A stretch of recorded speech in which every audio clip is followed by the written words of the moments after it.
दोस्तों, tour of duty जो अग्नि स्कीम आई हुई है युवाओं के लिए, सेना में भर्ती के लिए, पहले इसको युवा खुद समझें। खास करके यूपी, बिहार और यहाँ के भी जितने भी बंदे हैं जो राजनीति से प्रेरित होकर ट्रेनों में आग लगा रहे हैं, ये सब बहुत गलत बात है। अगर आपको इतनी सहन शक्ति नहीं है तो आप सेना के लिए पहले ही फिट नहीं है। सेना में फिट होने के लिए सबसे पहले अनुशासन और डिसिप्लिन का होना बहुत ज़रूरी है, जो कि आप लोग नहीं देख रहे हैं। अगर यह स्कीम होगा तो मैक्सिमम बंदों को, मैक्सिमम युवाओं को ये मौका मिलेगा। जो आदमी एक बार भर्ती होकर 30 साल तक, 15 साल तक, 28 साल तक, 24 साल तक सेना में हो जाता था, बाकियों को मौका नहीं दिया जाता था। तो इससे मौका दिया जाएगा। अभी आप ये सोचते हैं कि 4 साल में हमको निकाल के फेंक दिया जाएगा, ऐसा नहीं है। ऐसा होता तो आप पहले स्कीम को पढ़िए, देखिए, और किसी नेताओं के लठ लेकर स्टेशन को तोड़ फोड़ मत कीजिए। वो भी गवर्नमेंट की प्रॉपर्टी है। और ऐसे बाकाबे मत आइए जहाँ पे 10 युवा भर्ती होते थे, हर एक 4 साल में होते होते मैक्सिमम युवा वहाँ से निकलेंगे। अगर वहाँ से निकलेंगे तो उनको ऐसे नहीं निकलेंगे कि उनको पेंशन नहीं दिया जाता है। उनके लिए एक डिप्लोमा की सर्टिफिकेट मिलेगा, जो कि बाकी विभाग में भी उसकी वैल्यू होगी और आपको ज्वाइनिंग दिया जाएगा। जैसे सीआरपीएफ हो गया, बीएसएफ हो गया, पैरामिलिट्री फोर्स जितने भी हैं, पुलिस डिपार्टमेंट है। जब आप कोई प्राइवेट सेक्टर में भी जाएंगे, कॉर्पोरेट सेक्टर में, वहाँ भी आपकी एक वैल्यू होगी और आपको इस तरह पर लिया जाएगा जिसमें हमारे युवाओं को मैक्सिमम को मौका मिलेगा। ये पहले युवाओं को मौका मिलने की बात बोल रहा हूँ। अगर आप अगला जॉब नहीं करना चाहते, आपको उतना पैसा दिया जाएगा। आपको कौन यहाँ 2-3 साल में बैठा करके 12 से 15 लाख रुपया देगा? कोई दे सकता है? अगर आपको जॉब भी करवा रहा है, आपको ट्रेनिंग दिया जा रहा है, आपकी फिजिकल, शारीरिक, मानसिक, आर्थिक सारे विकास किया जा रहा है सेना के द्वारा। ये विकास सिर्फ आपके लिए नहीं किया जा रहा है, पूरे देश के लिए किया जा रहा है। देश के लिए इसलिए किया जा रहा है कि जब आप वहाँ से निकल के आएंगे, आप जिस किसी सेक्टर में जाएंगे तो वहाँ की आपकी जो यहाँ पे आपको सिखाया गया है डिसिप्लिन, ईमानदारी, वफादारी, कठिन परिश्रम, त्याग की भावना, घर से दूर रहना, अपने आप को एक वरिष्ठ समझना, एक अच्छी टर्नआउट के साथ आप उस जगह पे भी काम करेंगे। नहीं तो आप आज प्राइवेट सेक्टर में आप जाकर देख लीजिए, आप सरकारी ऑफिस में जाके देख लीजिए, 11 बजे आता है और 1 बजे टिफिन खाता है, 3 बजे के बाद काम बंद कर देता है। इसलिए देश विकास की ओर नहीं जा रहा है। अगर आप यहाँ रख करके यहाँ से जाएंगे, आपको वैल्यू होगी और आपकी कुछ कोटा होगा, आपको उस कोटा के द्वारा आप उसको दिया जाएगा। हाँ, आप ये बोल सकते हैं कि हमारी वैकेंसी और बढ़ाया जाए, हमारे स्टेट में बेरोजगारी ज़्यादा है, बिहार में ज़्यादा है, यूपी में ज़्यादा है, तो हमें और मौका दिया जाए। तो ट्रेन को तोड़ फोड़ करने से आपकी वैकेंसी नहीं रुकेगी, ना अग्निपथ स्कीम रुकेगी। आप मत बाकावे में आइए और आप सही काम कीजिए और सही फायदा अपने विकास के लिए। और कोई सेना नौकरी नहीं है, ये देशभक्ति है। जो आपने नौकरी समझ के काम करेंगे ना, तो आप देशभक्ति नहीं कर सकते। देशभक्ति तब तक नहीं कर सकते आप जब तक आप देश के प्रति ईमानदार नहीं रहेंगे। जब आप ट्रेनों में आग लगाएंगे तो कैसे आपकी देशभक्ति हो सकती है? बताइए आप। पहले आप अपने मानसिक संतुलन बनाइए, अपने आप को एक दृढ़ संकल्प कीजिए और आप एक बार जाइए। ये कोई स्कीम गलत नहीं है। आपके लाइफ के साथ आपके 10 का लाइफ भी सिक्योर करना चाह रहा है देश।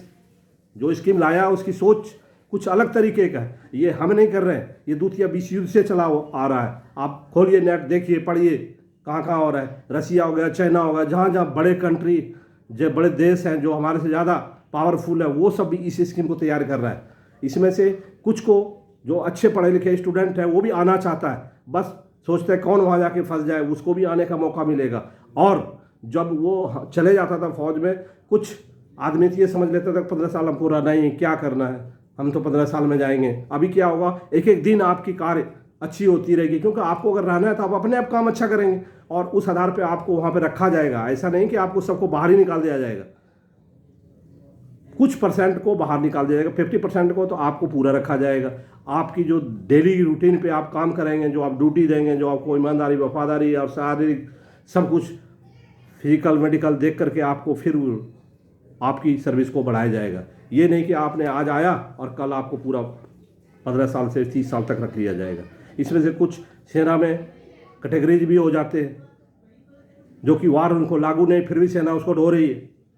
आप पता है कितने फौज में कैटेगरी है जिसके लिए लड़ाई लागू नहीं है और वो हमारी स्ट्रेंथ पे, लेकिन वो कैटेगरी हुए हैं हमारे बीच में, वो इसलिए सेना को रखना पड़ता है। क्यों? और ये विरोध में मत आइए, आप पहले जाइए, वहाँ पे कई बैठे होंगे जो आपको सर्च करेगा, आपको देखेगा, आपको आंखेगा, आपको परखेगा और अच्छी परख के साथ एक क्रीम को रखेगा। ऐसे नहीं कि जो आया यहाँ बीआरओ से भर्ती हो गया और रख लिया गया। 4 साल में उस क्रीम को रखा जाएगा, जो छाछ होगा उसे बाहर निकाल जाएगा। आप क्रीम बनने की कोशिश कीजिए, ना कि छाछ। अगर स्टेशन पुकिएगा तो आप पहले से छाछ आप समझ रहे होंगे। हम भी देश गांव के रहने वाले आदमी, आप लोग भी रहने वाले, हम भी भारत के रहने वाले हैं, इसलिए हम ये बता रहे हैं कि आप इस स्कीम को मानिए और जाइए और जॉब को पकड़िए और आप वहाँ जाके देखिए क्या देशभक्ति आप करना चाहते हैं। अगर आपकी देशभक्ति भावना होगी तो आपको जरूर से जरूर वहाँ रखा जाएगा वापस। ऐसे नहीं किसी नेता के बहकावे कि उस पार्टी से, उस दल से, इसको जला दो, उसको जला दो। क्यों बर्बाद करने पे तुले देश को? अगर आपको देशभक्ति है तो आप क्यों बर्बाद कर रहे हो? पहला क्वेश्चन मेरा। आप पहले उस स्कीम में जाइए और जितने दौड़ रहे स्टेशन पे सबको ले लिया जाएगा भर्ती, इतनी कोटा है। आप रिक्वेस्ट कीजिए गवर्नमेंट से, सर हमारा यहाँ पे बेरोजगारी ज़्यादा है, हमारे यहाँ कोटा दिया जाए जिससे हम मैक्सिमम युवाओं को मौका मिलेगा। ये आप नेताओं से उस पार्टी के द्वारा आप ज्ञापन दीजिए जिससे यहाँ वैकेंसी बढ़े। आप ऐसे काम करें यहाँ वैकेंसी और कट कर दिया जाएगा, आपको पता नहीं इस चीज़ का। इसलिए जो स्कीम से चल रहा है एक बार चलने दीजिए। अगर नहीं होगा सरकार अपने आप इसमें मॉडिफाई करेगा, कुछ ना कुछ चेंजमेंट करेगी। आप खुद अपने कानून को हाथ में लेकर के आप आगे नहीं बढ़ सकते। आप सही काम कीजिए। देशभक्ति की भावना यदि है तो आप एक बार आइए और देशभक्ति दिखाइए, आपको रखा जाएगा। अगर आपकी भावना नहीं होगी, सिर्फ जॉब और पैसे कलेक्शन की भावना होगी, तो आपको निकाल दिया जाएगा। इसमें क्लियर काम करने पे ही नाम होता है ना। अगर आप किसी डिपार्टमेंट में काम कर रहे हैं तो आप पैसे के लिए काम करेंगे तो आप काम नहीं कर सकते। अगर डिपार्टमेंट के लिए काम करिएगा तो काम ईमानदारी से होगा, वफादारी से होगा, हर चीज़ से होगा। मेरा कहने का तात्पर्य यहाँ है कि जब आप यहाँ से निकल के आएंगे और जिस समाज में जाएंगे, ये एक सोल्जर की भावना से आप काम करेंगे। टाइम की पाबंदी होगी, आपको रहन सहन में बदलाव आएगा, पहनावे में, टर्नआउट में बदलाव आएगा, बोलचाल की भाषा में बदलाव आएगा। जो फौजी डिसिप्लिन है ये कुछ दिनों के बाद ये फायदा तब दिखेगा 10 से 15-20 साल में। एक समाज के अंदर, हर एक समाज में ये फौजी होगा।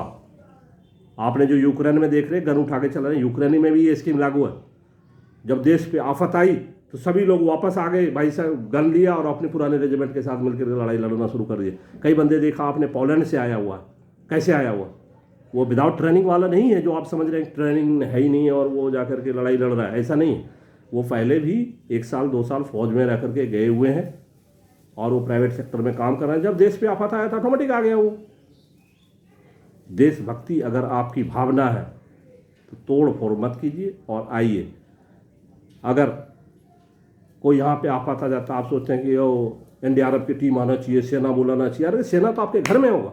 अगर इस स्कीम से घर घर में सेना होगी, हर एक समाज में होगी, हर एक मोहल्ले में होगी, आपको किसी को बुलाने की जरूरत नहीं पड़ेगा, तत्पर काम करें। अगर वो 2 भाई है तो एक भाई जरूर मौका मिलेगा और चाहे तो दोनों भाई को भी मिल सकता है, 3 भाई तीनों को मौका मिल सकता है, क्योंकि ड्यूरेशन है। और आपको कोई निकाल करके फेंक नहीं दिया जा रहा है कि आपको 4 साल, आपको उतना पैसा दिया जा रहा है, आपको एक सर्टिफिकेट दिया जा रहा है। उस सर्टिफिकेट से आप कहीं भी जॉब कर सकते हैं। पहले उस चीज़ को समझिए। और 4 साल के बाद फिर और को मिलेगा। 4 साल के मतलब एक जो 30 साल तक बैठता था, 15 साल में 3, 24 साल में 4, 5, इतनी वैकेंसी को कम करके जो बेरोजगारी की रेट बढ़ रहा था उसको कम किया जा रहा है। आपको वहाँ से निकलने के बाद बेरोजगार नहीं बनाया जाएगा। आपको या तो प्राइवेट सेक्टर में आप कोई बिजनेस कर सकते हैं, 12 से 15 लाख में आप कोई रोजगार चला सकते हैं। अगर आप यहाँ स्टेशन पे घूम रहे हैं, तोड़ फोड़ कर रहे हैं, तो आपको कौन पैसे दे रहे हैं बताइए? आपको लिमिटेशन में रख करके लिमिटेशन में ही काम किया करना चाहिए। किसी बहकावे में नहीं आना चाहिए। आप जाइए, आप में काबिलियत होगी तो आपको ऑटोमेटिक रखेगा, आप में काबिलियत नहीं होगा तो आपको निकाल देगा। जैसे आप स्टेशन पे तोड़ रहे हैं, फोड़ रहे हैं, देश की संपत्ति को नुकसान पहुंचा रहे हैं, ये देशभक्ति की भावना नहीं है। कल तो आप बॉर्डर पे जाके तोड़ फोड़ शुरू कर दीजिएगा। गंभीर बनिए, स्वभाव को सुरक्षित रखिए और सरकार के नियम को पालन करिए। कानून में रहिए और काम कीजिए। आप ज्वाइनिंग लीजिए और जाइए फर्स्ट क्लास ट्रेनिंग कीजिए, वहाँ पे करके दिखाइए, अपनी बहादुरी को साबित करके दिखाइए। ये इसलिए दे दिया जा रहा है कि हर एक जवानों को, हर एक युवाओं को मौका मिले। कुछ बंदे आपके साथ दौड़ रहे होते हैं ग्राउंड में और उसको मौका नहीं मिलता है, कुछ चले जाते हैं, 100 में से 10-5 चले जाते हैं, 90 आदमी ऐसे घूमते रह जाते हैं। अब उनको भी मौका दिया जाएगा, उनको भी मौका दिया जा रहा है। आपकी वैकेंसियाँ बढ़ेगी। आप खुद अनुमान लगा सकते हैं, अगर पढ़े लिखे हैं तो आप कितनी वैकेंसियाँ बढ़ सकते हैं, उतना मैं बयान नहीं कर सकता। इसलिए कृपया आप लोग इस स्कीम से टूर ऑफ ड्यूटी जो सेना की भर्ती निकली, इसको आप मानिए, समझिए और इसमें जाइए। इसमें आपका भी विकास है, सेना का भी विकास है, देश का भी विकास है, और देश के हर एक समाज, हर एक परिवार में एक सुसज्जित विकास है। और युवा ही देश की एक आगे की पीढ़ी है। सेना ही नहीं, सेना से ही नहीं बढ़ जाएगा। सेना मजबूत भी होना चाहिए, समाज भी मजबूत होना चाहिए। एक ट्रेनिंग किया हुआ मनुष्य, युवक हर क्षेत्र में फैला किया हुआ होगा, ये सोच है देश की। और इस सोच पे कायम रखिए और सेना की नौकरी को नौकरी मत समझिए, देशभक्ति समझिए। अगर देशभक्ति है तो नौकरी के बारे में सोचिए।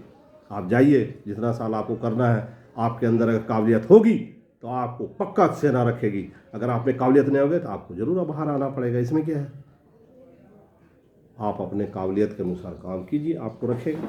ये कोई थोड़े कि 4 साल के लिए ही रखा जा रहा है सभी सेना को, ऐसा नहीं है। बाकावे में बताइए। इसलिए प्लीज़ आप लोगों से रिक्वेस्ट है, क्योंकि मैं इसके गहराई तक जानता हूँ और समझता हूँ। मेरी 28 साल से 29 साल की तजुर्बा इस चीज़ की, इसलिए मैं उतना ज़्यादा अपना डिटेल में बताना नहीं चाहता हूँ, बल्कि यह ज़रूर बताना चाहता हूँ कि आप इस स्कीम के थ्रू जाइए और तोड़ फोड़ मत कीजिए। और जो देख रहे हैं न्यूज़ में, इसमें देख रहे हैं बिहार में, यूपी में सबसे ज़्यादा तोड़ फोड़ किया जा रहा है। क्यों किया जा रहा है? आप सबसे ज़्यादा समझदार होंगे इस स्कीम के, बाकी जगह पे क्यों नहीं तोड़ा जा रहा है? तो आपकी बेरोजगारी, आप मांग कीजिए कि हमारी वैकेंसी ज़्यादा दीजिए ना, यहाँ और युवाओं को मौका मिलेगा। इसलिए आप लोगों से तहे दिल से रिक्वेस्ट है, ऐसा काम मत कीजिए। ये स्कीम को लॉन्च होने दीजिए। काफ़ी दिन से भर्ती हो नहीं पा रहा है, रेजिमेंटों में से सोल्जर कम है, ताकि आप लोगों को जॉब लगे और जल्दी से जल्दी मौका मिलेगा। इससे वैकेंसी भी बढ़ेगी। जय हिंद, धन्यवाद।